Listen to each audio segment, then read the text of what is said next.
bonjour, bonsoir, chers téléspectateurs de Eder TV, amis téléspectateurs de l'émission Alpha Omega. Nous vous souhaitons encore une très bonne santé, encore en ces jours où le Seigneur a permis que nous puissions encore être là devant vous dans cette tranche, l'heure de la parole. L'heure de la parole, c'est la tranche que nous avons mise sur place pour que ensemble nous puissions être édifiés, enseignés, fortifiés avec les hommes de Dieu qui ont accepté de passer sur le plateau des Alpha Omega. Donc aujourd'hui, nous sommes à Baston. Donc nous sommes venus rendre visite, nous sommes venus partager la parole de Dieu avec le pasteur Rhys en bas de l'église Armée de Vainqueurs pour Christ à Baston. Comme j'ai dit, vous aurez l'occasion de prendre connaissance avec le pasteur. Il va nous présenter l'église, il va nous présenter un tout petit peu la vision de l'église. Mais aujourd'hui, il est question de parler de l'évangélisation, qui est très capitale pour nous, enfants de Dieu, et pour vous qui êtes en train de nous suivre. Parce que c'est vraiment recommandé dans la Bible, nous devons évangéliser, aller et faire de toutes les nations les disciples. C'est vraiment une recommandation.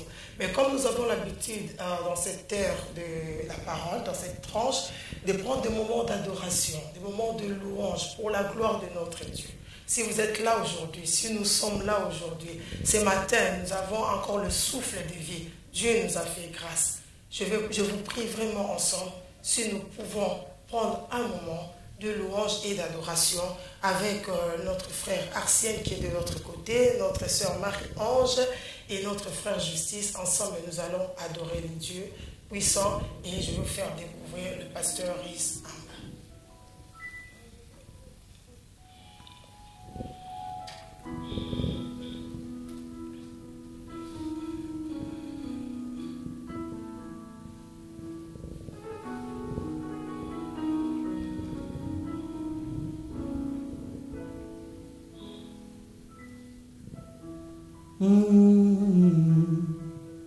Gloire à toi, Seigneur. Pour toujours, Jésus, Nous bénissons ton nom. vis mon roi. Toi qui es saint, toi qui es juste, toi qui nous as accordé encore le souffle de vie en ces jours. Laisse que l'honneur et la gloire Ô roi, vis pour ne toujours, reviennent qu'à toi, notre Dieu. et que Jésus, le Fils de ton amour, Alléluia. demeure la seule raison de nos louanges. Ensemble avec les anges, dans les merveilles des rachetés, chantons à l'unisson, Alléluia. Jésus, roi des rois, vit pour toujours, et que le Fils de ton amour, Jésus, demeure avec raison dans nos cœurs, nos pensées, que l'adoration monte pour que nous chantions avec les anges, avec les saints. Oh oui, Jésus, oh, Saint, c'est toi Jésus, Saint, Saint et l'Éternel, Dieu des armées, tu es saint, oh Saint, Saint, Saint Jésus, Saint, Saint et l'Éternel, Dieu des armées, et tu es saint Jésus, l'honneur et la gloire, oh et la gloire t'appartient, oh, à jamais. Tu es saint. Oh Saint, Saint, Saint, Saint, Saint, et l'Éternel, Dieu des armées,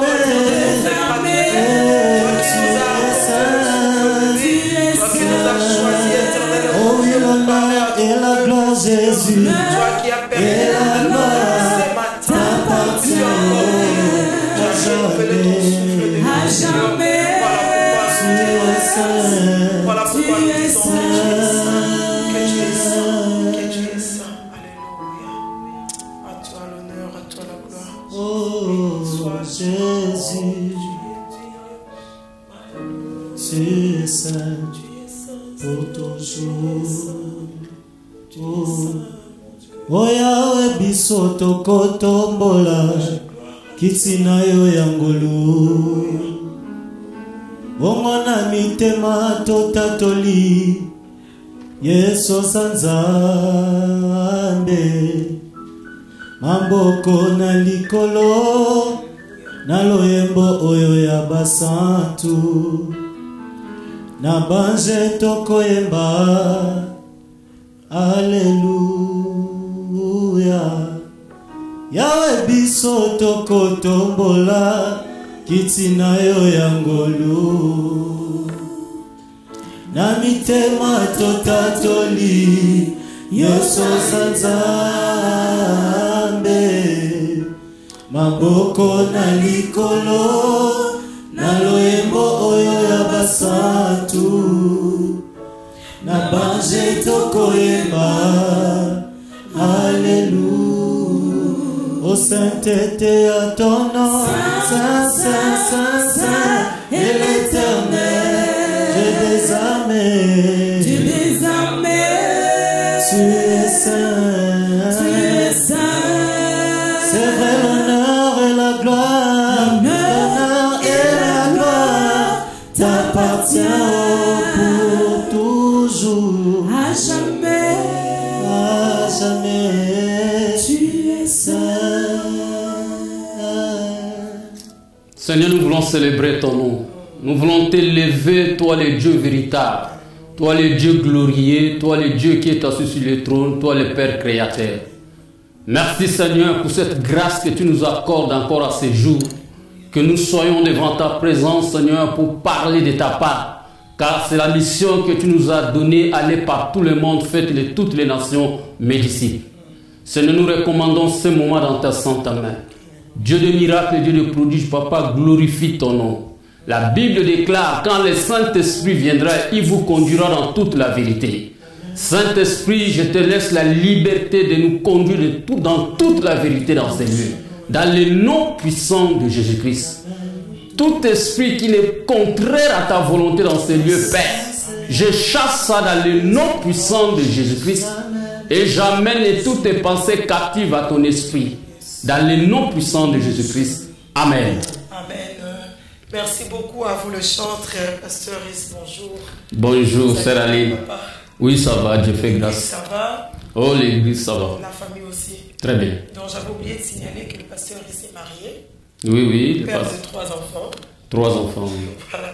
Donc on va vraiment vous laisser la liberté dans cette tranche, comme j'ai dit, l'heure de la parole, pour nous édifier, pour nous fortifier, pour partager avec nous ce que Dieu a mis dans votre cœur. Donc vous avez tout le temps de vous adresser au peuple de Dieu, selon que l'Esprit de Dieu va vous conduire.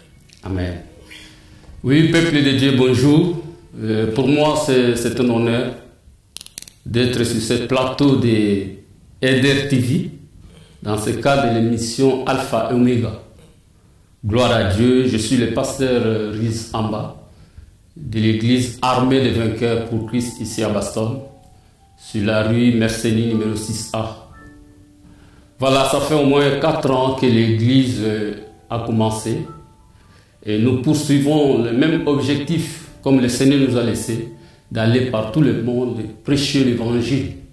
Car nous constatons aujourd'hui qu'il y a des milliers de gens qui périssent, il y a nos proches qui souffrent, il y a beaucoup qui ne connaissent pas Dieu, bien que le monde évolue, mais il y a beaucoup qui ne connaissent pas Dieu. C'est la raison pour laquelle l'Armée des Vainqueurs a comme vision de bâtir une église glorieuse et puissante en faisant les œuvres de Jésus-Christ. Et nous avons pris l'évangélisation comme notre outil de bataille. Et nous faisons l'évangélisation pour aller apporter la parole de Dieu au milieu de gens qui cherchent le Seigneur. Il y a des fois, on se rend compte, on pense que tout le monde connaît Dieu, mais en réalité, beaucoup ne connaissent pas Dieu. C'est la raison pour laquelle c'est notre mission. L'Armée des Vainqueurs, nous partons dans des centres de réfugiés, prêcher l'évangile. Nous partons dans des endroits reculés de la région pour aller apporter la parole de Dieu. Et dans cette mission, on a des cellules de prière dans la région, ainsi que dans beaucoup de centres de réfugiés. Je pense tous ceux qui sont des anciens dans les différents centres de réfugiés, comme à Bovigny, comme à Herbemont, comme à Saint-Aude, à Auton, à Mané, à Saint-Aude. connaissent l'église armée des vainqueurs, parce que tous les dimanches, on part les chercher, on prêche la parole de Dieu. Voilà. Et nous faisons les œuvres de Jésus-Christ. Jésus-Christ n'est pas venu seulement pour prêcher. Jésus-Christ est venu dire, l'Esprit du Seigneur est sur moi, parce qu'il m'a oint pour proclamer la bonne nouvelle aux pauvres, pour libérer les captifs. Il y a beaucoup de captifs. Et dans l'armée des vainqueurs, les possédés viennent, ils sont délivrés. Les malades viennent, ils sont guéris. Et les affamés viennent, ils sont nourris. Et ceux qui traversent des temps difficiles sont consolés par la puissance de l'Esprit. Voilà en bref. Mais aujourd'hui, Dieu nous fait grâce. Dans ces cadres-là, nous allons parler un peu de l'évangélisation.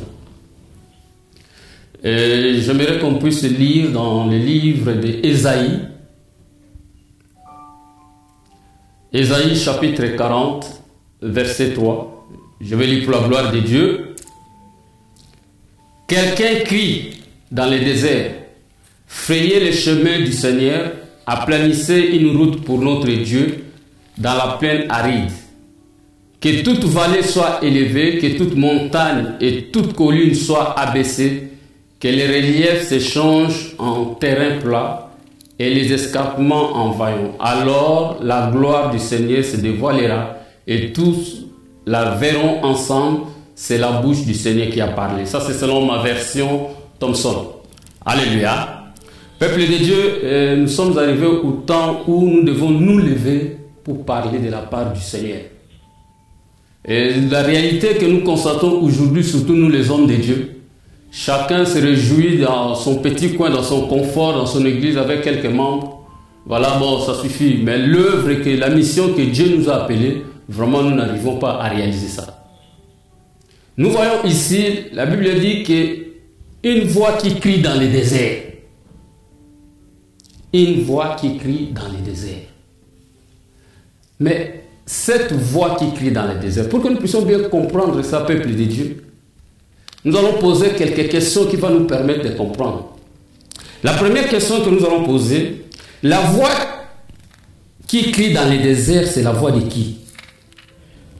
Pour qui cette voix crie? Pourquoi c'est dans les déserts?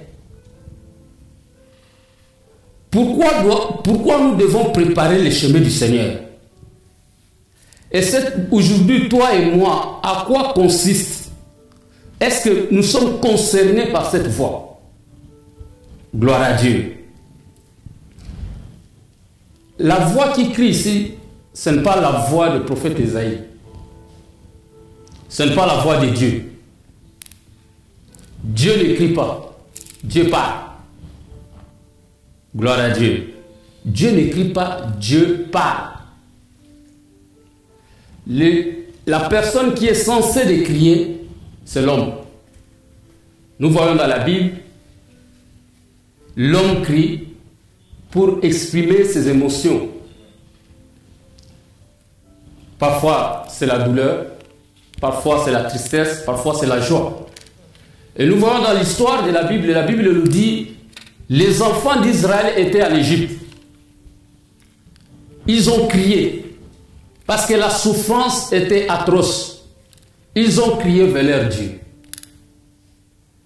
Et nous voyons, la Bible nous dit dans les livres de Jonas, Dieu a envoyé Jonas à Ninive. Et quand Jonas est arrivé, Jonas a commencé à crier. Mais quand un prophète s'élève pour crier, c'est pour transmettre un message de Dieu à son peuple. Et surtout quand le peuple de Dieu a abandonné la voie de Dieu pour faire de n'importe quoi, pour entrer dans le système de ce monde. Et ici nous voyons que Israël avait abandonné la voie de Dieu. Israël avait abandonné leur Dieu.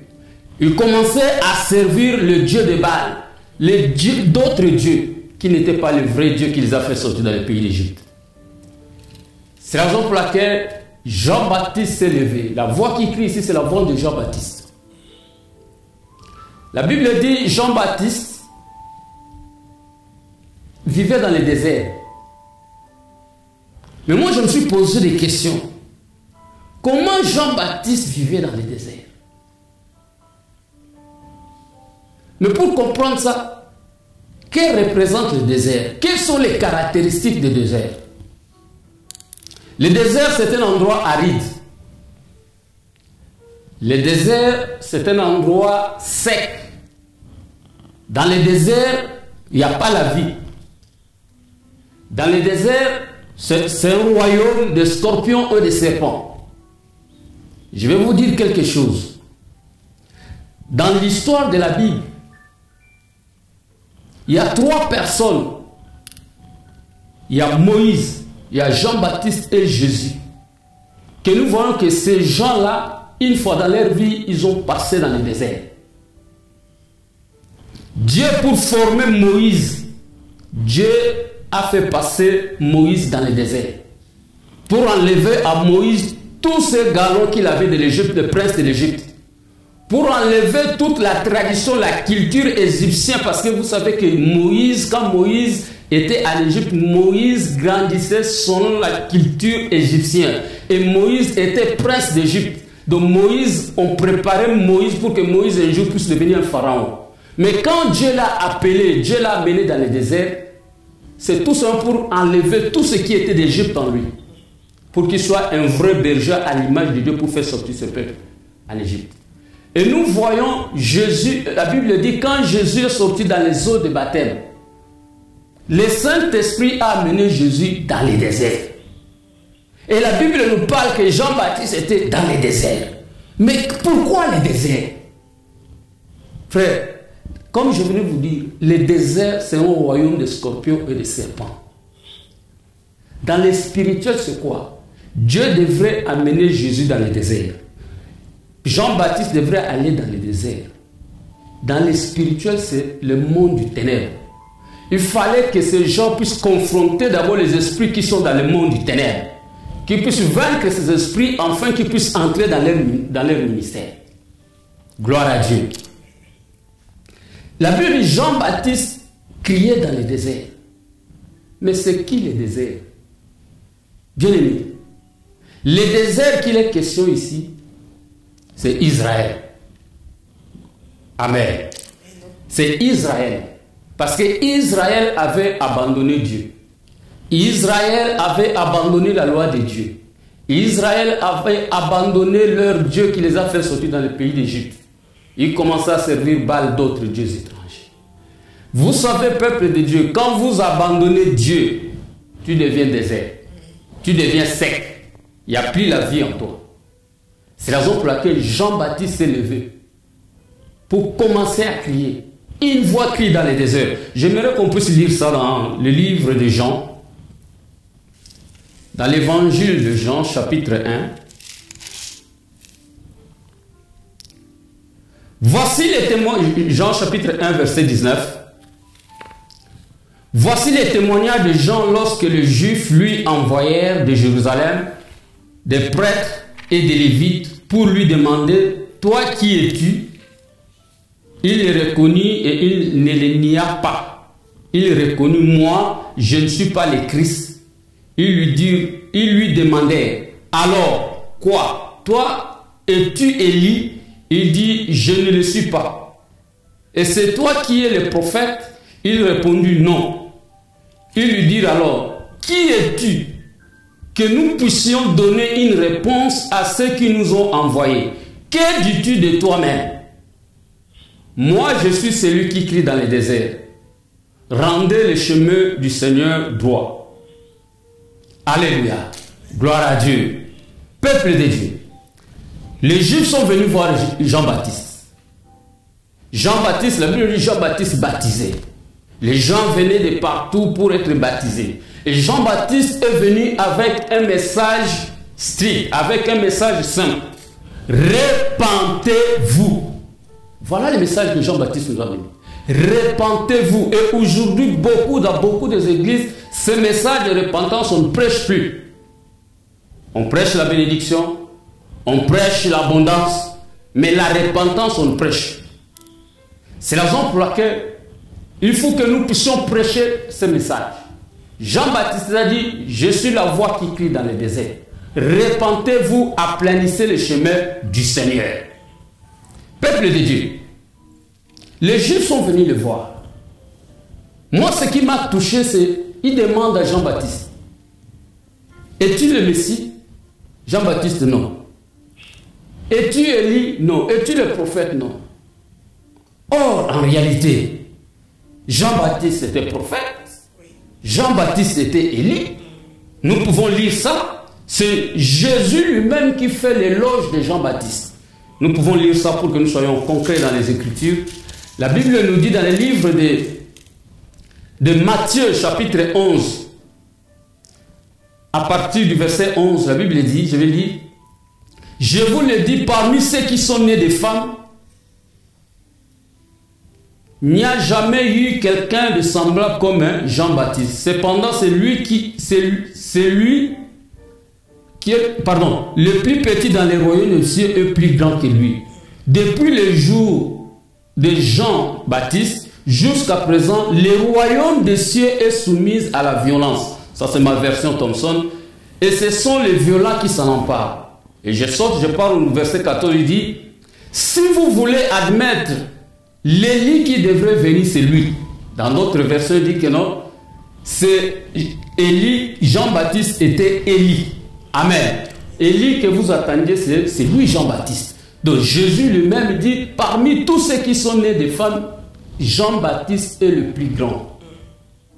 C'est lui, Élie, que vous avez. Mais maintenant, quand les Juifs lui demandent, es-tu Élie? Il dit non. Es-tu le prophète? Il dit non. Qu'est-ce que Jean-Baptiste voulait nous enseigner?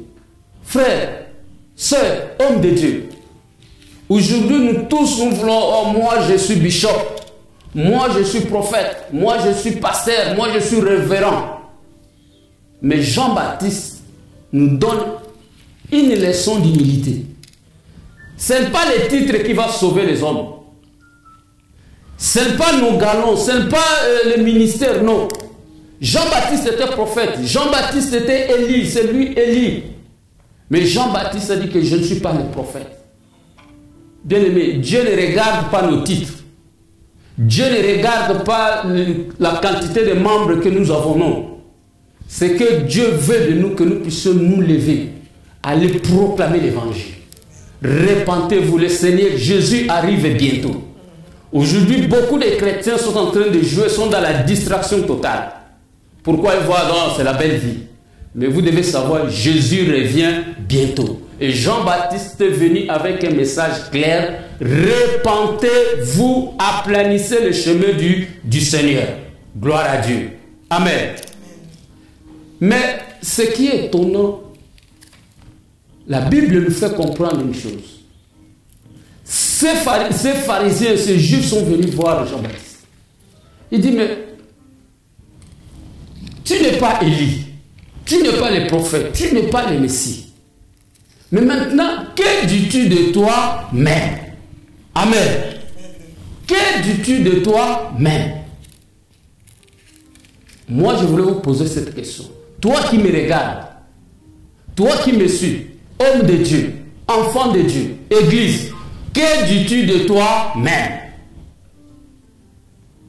Aujourd'hui, si on te posait cette question, oh, mais moi je suis bishop, moi je suis le pasteur Riz. Mais ce n'est pas ça la réponse de Jean-Baptiste.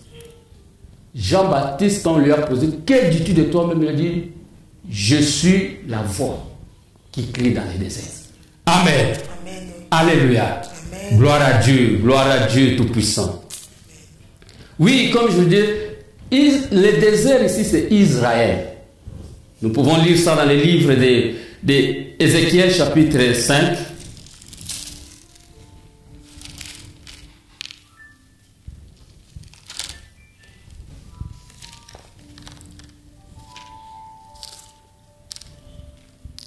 Ézéchiel, chapitre 5, nous dit ceci, à partir du verset 14. Je ferai de toi une ruine, un sujet d'outrage parmi les nations qui t'entourent, sous les yeux de tous les passants. Tu seras un sujet d'outrage, d'injure, une leçon et un objet d'enterrement pour les nations qui t'entourent. Et si vous lisez dans certaines, la sœur Aline, dans ta version, c'est Scofield, oui, si tu lis, tu vas voir, je ferai de toi un désert. Amen. C'est-à-dire quoi? C'est-à-dire que nous, enfants de Dieu, Quand nous abandonnons Dieu, nous devenons déserts, secs. Bien-aimés, Église, qui est désert aujourd'hui? Oui, ici c'était Israël. Mais le désert aussi c'est l'Église. C'est toute Église qui a abandonné la vérité, qui a abandonné la vraie parole de Dieu. Aujourd'hui, qu'est-ce que nous constatons dans nos églises? Nous favorisons le mal. Les gens prêchent de n'importe quoi. Et aujourd'hui, nous voyons même les homosexuels qui prêchent. On dit non, bon, c'est leur choix. C'est l'abomination totale. Ça, c'est le désert. Et nous voyons ça dans l'église. L'église a abandonné la vérité. Les gens ne veulent pas prêcher. Beaucoup ne croient même pas que Dieu existe. J'ai eu l'occasion de parler avec un homme de Dieu. Il doutait même si, oh, je ne sais même pas si vraiment ce Jésus-là a existé. J'ai dit, mais toi, tu es quel genre homme de Dieu? Mais pourquoi tu es homme de Dieu? Bien-aimé, ce n'est pas les titres, ce n'est pas la théologie qui fait quelque chose, non. Le temps est arrivé que nous devons laisser le Saint-Esprit la liberté d'agir dans nos églises. Parce que la Bible déclare, quand il viendra, lui, le Saint-Esprit, il vous conduira dans toute la vérité. La Bible ne dit pas que la théologie va vous conduire dans toute la vérité. C'est le Saint-Esprit qui nous conduit dans toute la vérité. Parce que c'est lui qui tient la vérité. Nous devons avoir le courage de se lever et de dire que l'impudicité dans l'église, c'est un péché. La fornication, c'est un péché. Nous devons avoir le courage de se dire que non, frère, cette vie que tu mènes, ça ne donne pas gloire à Dieu. Tu dois changer. Mais aujourd'hui, quoi, non, bon, il faut respecter mes fidèles. Parce que si tu commences à presser ce genre de messages ici, et moi, les gens qui mes partenaires ne vont plus me soutenir. Et ça, c'est le chemin de la perdition. Jésus revient bientôt. Église, nous devons nous repentir. Amen. Gloire à Dieu. Le désert aussi, c'est toi, chrétien, qui m'écoutes. Toi, chrétien, qui ne veut pas prier. Toi, chrétien, qui fait de n'importe quoi. On est plein dans nos églises des chrétiens qui sont là. Oui, on les voit chrétiens tous les dimanches à l'église, mais quelle vie que tu mènes? Qu'est-ce que tu fais en secret? Tu vois les chrétiens qui sont dans des affaires qui ne glorifient pas Dieu. Oh, mais c'est mes affaires. Oh, que ça soit... Il y a un homme qui a dit dans la Bible, Jésus a dit que moi et ma maison, nous servirons l'Éternel. Tu vas voir un homme de Dieu, il est là, il fait le travail de gardien dans une discothèque, que non, c'est mon boulot. Mais cette discothèque ne glorifie pas Dieu. Est-ce que ce que tu fais vraiment, admettons si Jésus revenait aujourd'hui, est-ce que tu vas partir? Gloire à Dieu. Amen. Peuple de Dieu.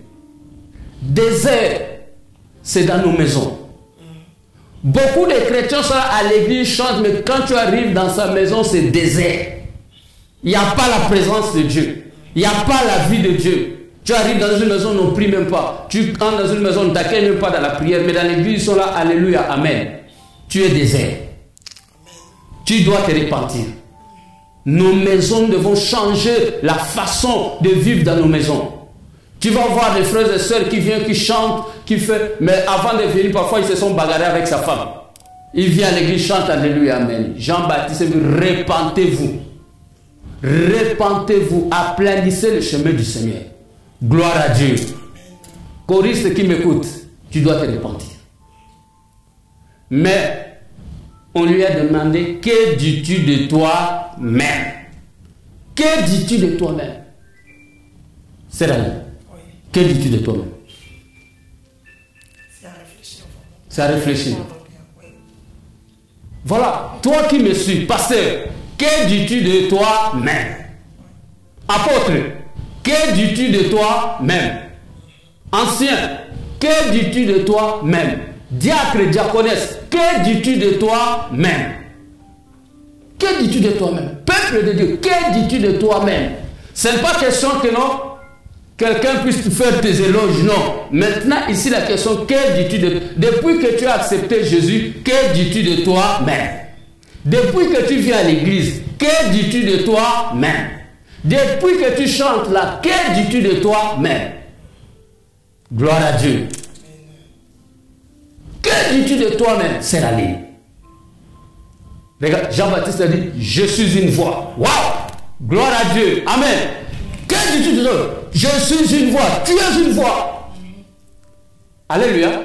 Ici, nous sommes à l'émission Alpha Omega. C'est une voix. Choriste, que dis-tu de toi-même? Je suis une voix. Pasteur, que dis-tu de toi-même? Je suis une voix. Maman, que dis-tu de toi-même? Je suis une voix. Évangéliste, que dis-tu de toi-même? Je suis une voix. Église, que dis-tu de toi-même? Je suis une voix. Voilà, c'est ça la réponse. Voilà notre mission. Je suis une voix. Amen. Amen. Alléluia. Amen. Écoutez, peuple de Dieu. Si on posait quelle était la différence entre Jean-Baptiste et Jésus? La différence entre Jean-Baptiste et Jésus, Jean-Baptiste était une voix, mais Jésus est la parole. Alléluia. C'est-à-dire quoi? Jean-Baptiste était une voix, Jésus était la parole. La parole a besoin d'une voix. Alléluia. Dieu est la parole. Mais nous sommes des voix. C'est la raison pour laquelle Jésus a dit, allez par tout le monde, faites-le toutes les nations, mais disciples. Pourquoi? Parce que nous sommes des voix. C'est nous qui devons aller crier. Pas crier pour aller critiquer les gens. Pas crier dans la médisance. Mais non, il faut crier. Jonas s'est levé, il a crié sur Ninive. La Bible dit, les peuples ont gêné. Même les animaux ont gêné. Pourquoi? Parce qu'il a crié. Maintenant, toi, si tu fermes ta bouche, comment tu vas gagner les âmes? Voilà notre problème, Église. La question que je peux poser à toi, qui dit, waouh, moi je suis chrétien, homme de Dieu, tu as déjà gagné combien de gens? Tu as déjà converti combien de gens? Bien aimé, la vie chrétienne, ce n'est pas de chanter Alléluia, Amen, non, de venir à l'église, non. La vie chrétienne, il faut voir un peu dans tes statistiques. Depuis que tu as accepté Jésus, tu as gagné combien de âmes? Tu as amené combien de âmes à Jésus? Oh, je suis pasteur, tu as amené combien? Non. Nous devons faire beaucoup d'attention au peuple de Dieu. Les âmes, quelqu'un qui venait du Congo ou du Cameroun, il priait là-bas, il vient. Il ne faut pas dire que tu l'as gagné, non. Non, c'est quelqu'un d'autre, il connaissait déjà Dieu. Quand je parle de gagner, c'est-à-dire quelqu'un qui ne connaissait rien, que toi tu l'as amené vers le Seigneur, il a accepté Jésus comme Seigneur et Sauveur, il a été baptisé par immersion et il progresse dans les choses de Dieu. Tu peux dire, tu vois cet homme-là, c'est mon fils spirituel. Amen. Amen. Oh, on est plein dans l'église, nous ne faisons rien. Oh, moi, tu es né de nouveau, c'est bien. Mais tu en as gagné combien? N'est-ce pas, Jésus a dit, voici les miracles qui accompagneront ceux qui auront cru. À mon nom, ils chasseront. C'est-à-dire quoi? C'est dans cette mission que Jésus nous envoie d'aller gagner les âmes. Les miracles vont nous accompagner. Nous allons amener les gens en Jésus. Ils vont accepter Jésus-Christ comme Seigneur et Sauveur. Et nous aurons l'autorité, le pouvoir de chasser les démons, de faire de grandes choses. Mais si nous ne gagnons pas les âmes, frère, peu importe le temps que tu as passé à l'église, frère, ma soeur, toi qui me suis maintenant, même si tu as fait 10 ans, 15 ans de ministère, mais si tu n'as jamais gagné une âme, tu es nul. La vie chrétienne, ce n'est pas de chanter. La vie chrétienne, ce n'est pas d'être tout le jour à l'église. Non, la vie chrétienne, c'est de gagner les âmes pour que les âmes deviennent semblables à Jésus. Autour de nous, il y a des gens qui périssent. Tu vas voir un pasteur, dans sa famille, les autres sont des sorciers, mais lui, c'est le pasteur. Tu es incapable de convertir ta famille. Ton entourage, tes amis, les frères, les soeurs, les amis que tu fréquentes, c'est un païen. Mais jusque-là, tu n'arrives, oh non, moi je respecte sa position. Non, Jésus n'a pas dit d'aller respecter, Jésus a dit de prêcher, d'aller proclamer, de gagner les âmes. Que dis-tu de toi-même? Je suis une voix. Pasteur, que dis-tu de toi-même? Je suis une voix.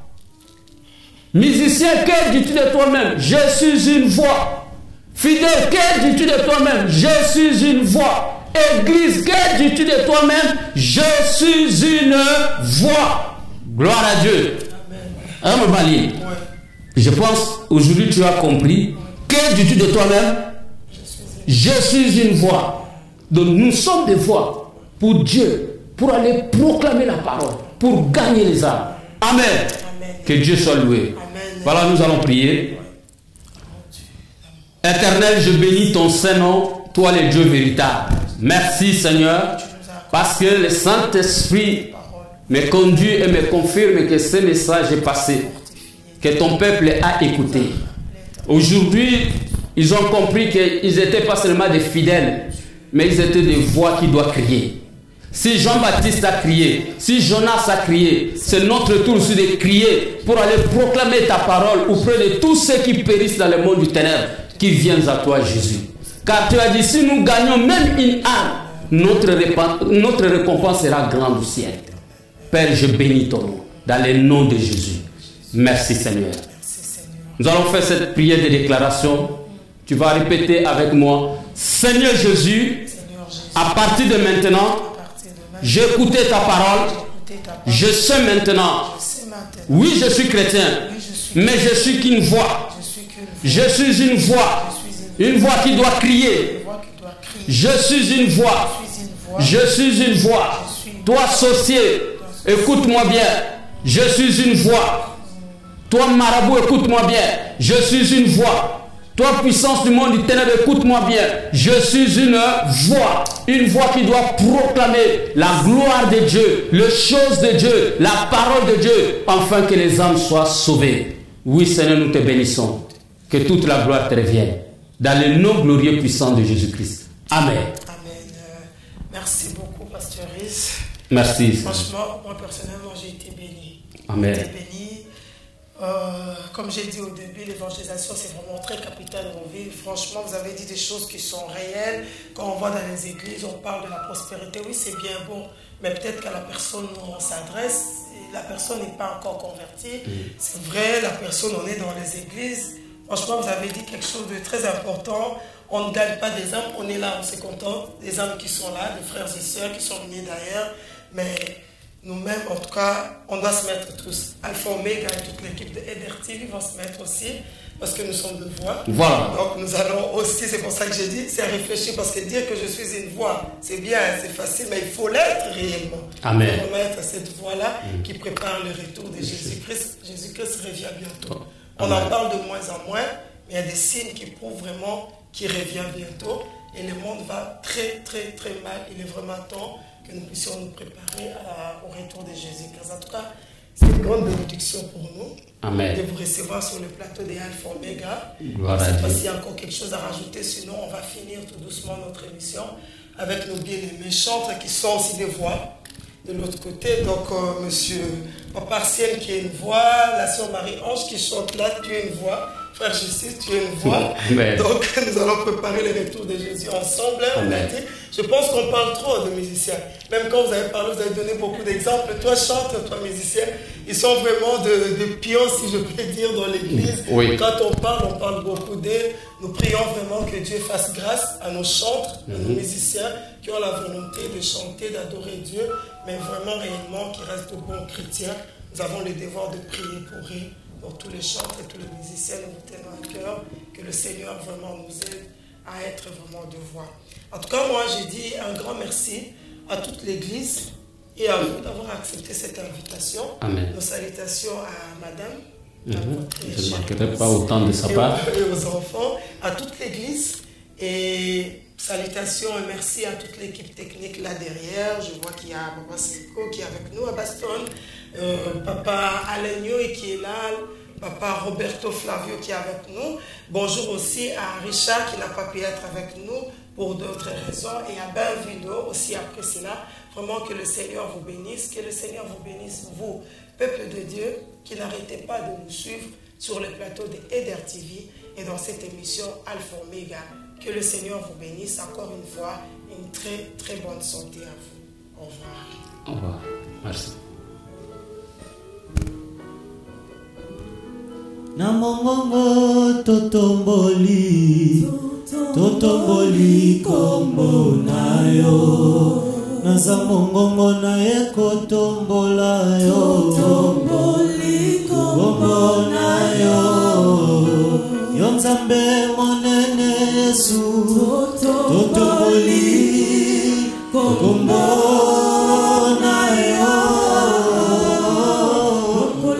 bendele na likolo na mongongo nanga na tomboli yo totomboli kombo na yo nzambe mokeli na nyonso nde yo totomboli kombo na yo yo nzambe oyo bongwanaka te yo totomboli kombo na yo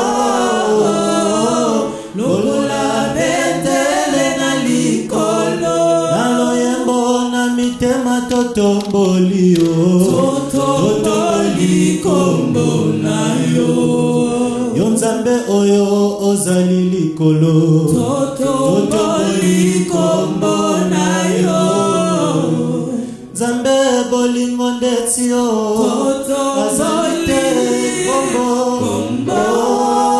na yo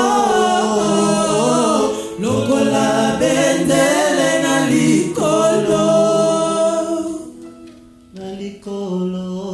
lokola bendele na likolo kombo na yo Masia lokola bendele yokufelaki makuna na ekulusu papa yawe nama lokola bendele totomboli kombo na yo Emmanuel lokola bendele na